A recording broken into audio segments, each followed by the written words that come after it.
You returned. Decided to become a full-grown villain, huh? Well, let's get started, as today we are going over some of the oldest examples of villains known to man. Welcome to episode 1 of Secrets of Villainy, the classic villain.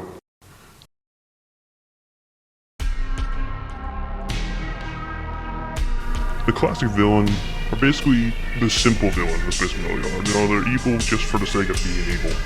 They're very simple to understand, so that's why some people always go to them. You know, they live to hate. You know, they always have nemesis. They always have the evil plan. That's all they live for. Their entire viewpoint, their entire job is to be the bad guy. They are the bad guys. They don't really have any redeeming qualities as well. They're not really good in any sake or view, but they aren't exactly what I consider the top most evil. They still are very entertaining. The goals are usually simple, with them wanting to either defeat their nemesis or take over the world. It's usually between those two. They also have some other ones where it's like, you know, capturing everything of something or something like that. They're also reoccurring villains, so they return to their fighting stance always. They never really stay defeated, they always stand back up and take off. It may take a while for them to stand back up though, but they still always stand their point. So the reason why these villains are so good is just because they're so entertaining. You know, other villains are known to be maliciously evil and just overcomingly achieve their goal, but these guys achieve their goal in the most entertaining ways known to villains. You know, they do crazy advanced plans with like machinery and some crazy contraption they invented just for this one singular plan. It's usually something huge too, like never anything small, never anything. They also don't hide their plans too. They announce it with pride and dignity. Which also makes them great because they're always paired with like an arch nemesis, so they always want to impress their arch nemesis with their plans and stuff like that. Always wanting to improve, to get their goal in the best way possible. They're also very loud, which some people may see as annoying, but I see them as a advantage, as when with your evil show, as we were talking about in the trailer, you need to be the loudest in the room. You need to be strong with your voice. You need to be able to announce your plan with theatrical stuff. People want to see an evil plan. People want to see what you have planned next. And people also want to see how it's going to work out.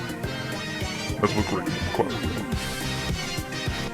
Another fantastic thing about these villains is that they are evil for the sake of being evil. You never have to feel bad for these villains.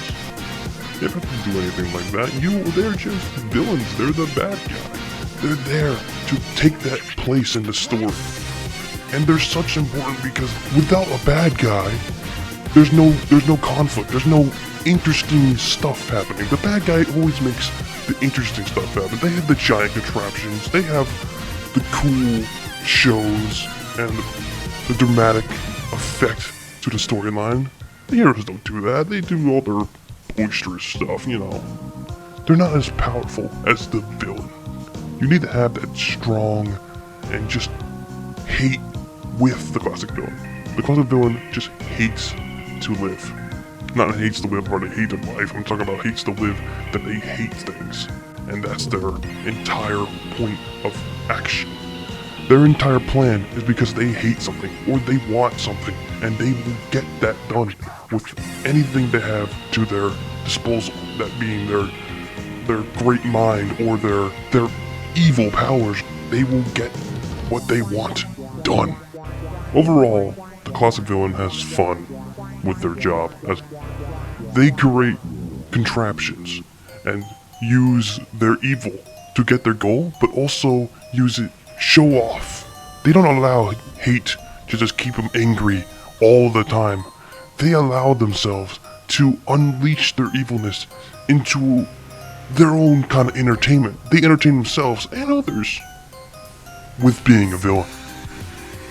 The final really great thing about these villains is that they're more flash to the past type villains. Like these days, villains are all about darkness and being serious and having an actual good plan, but these guys have more of a simple side to the villainy job. They more see it as a way to hate but also have some fun with it. So say like you want to be a villain, but you also don't want to go through all the stuff of having to hire a bunch of people just to do the scheming, as also somehow hide your identity. You don't have to do that with a classic villain. You're a classic villain. All you have to do is be a bad guy. You know, capture a princess here and then, or like, I don't know, tie someone to a train track. That's all you have to do for a classic villain. They're easy and so entertaining at the same time. That's why they're so great. And people seem to misunderstand that and always underestimate the power of a classic villain.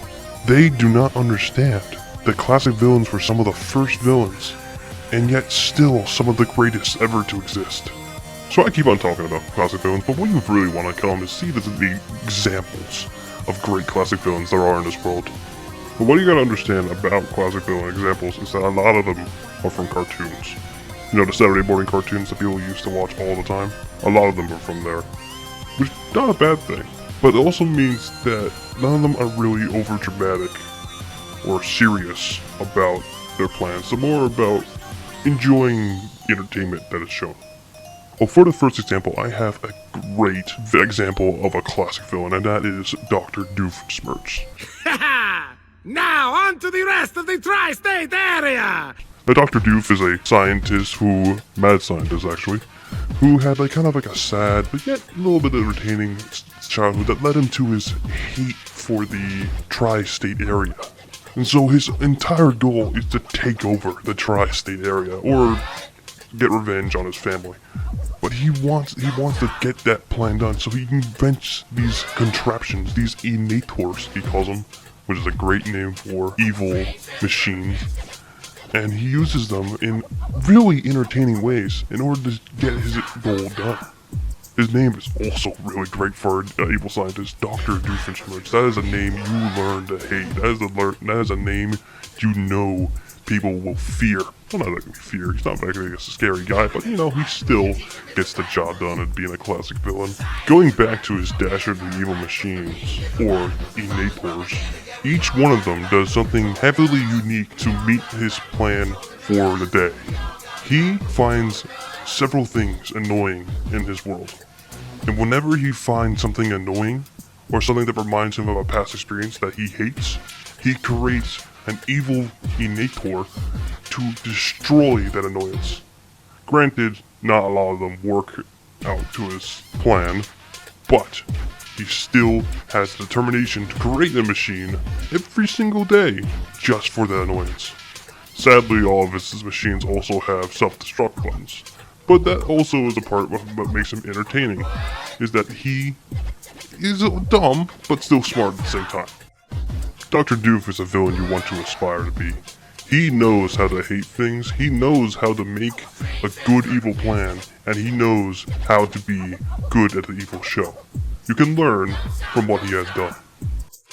Another great example of classic villains is, of course, a different kind of evil scientist, but takes his job a little bit more seriously and has a little more hate.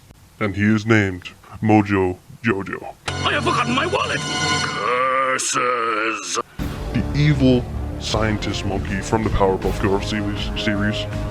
He has the great goal of taking over the world, creating kind of like a world of apes idea. Of course, he has the same idea as Dr. Doof. He has an evil mind, so he uses that to his advantage to create inventions to take over, to defeat his nemesis and take over the world.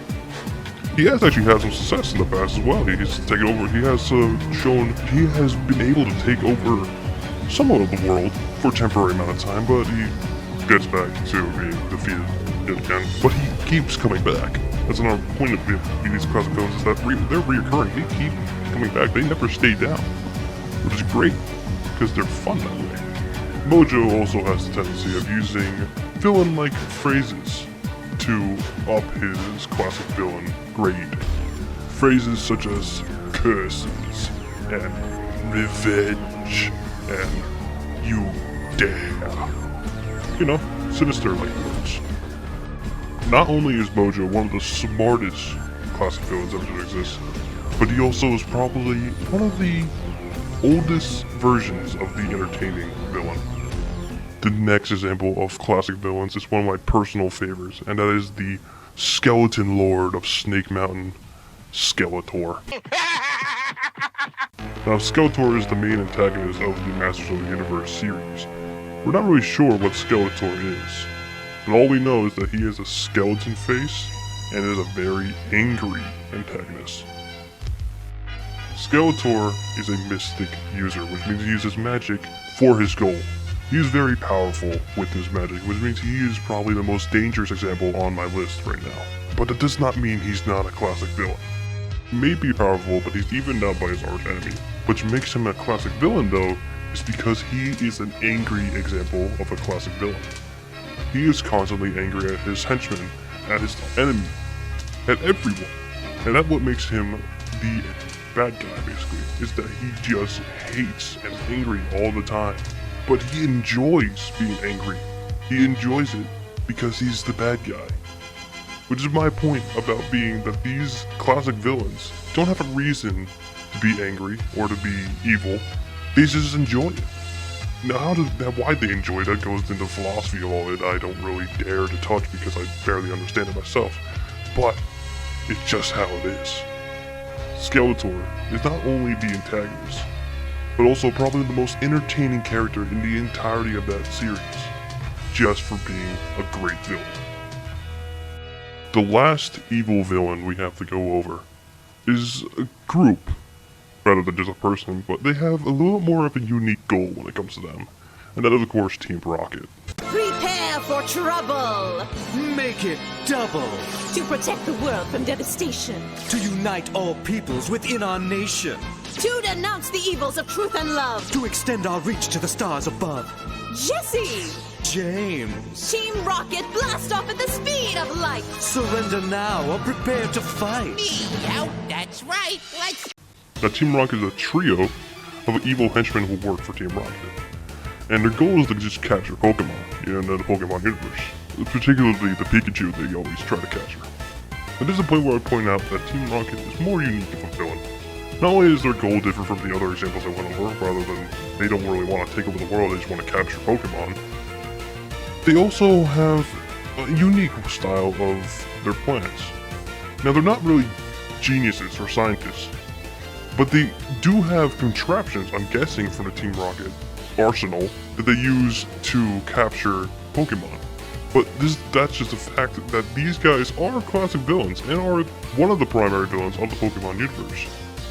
But they aren't the head top guy of Team Rocket, they're just henchmen. Which goes to say that being a classic villain, you're not always the top guy, but you still can be a great villain without being the top of the pyramid. Team Rocket shows that uniqueness within the classic villains. You don't have to be just an angry scientist or mystic master. You can just be a henchman and still be a great villain. So in the end, the classic villain is really just great because they are just really entertaining. Everyone loves a good classic villain. You know, the guy who ties people to the train, the captures a princess, all that kind of stuff. Everyone loves that. And it just leaves a little more of a joyous nice to the villain job. Of course, these guys I wouldn't particularly say are the greatest villains of all time, but they know they are probably the most entertaining villains of all time, and that just leads to a whole new goal in itself. And a lot of them are very memorable.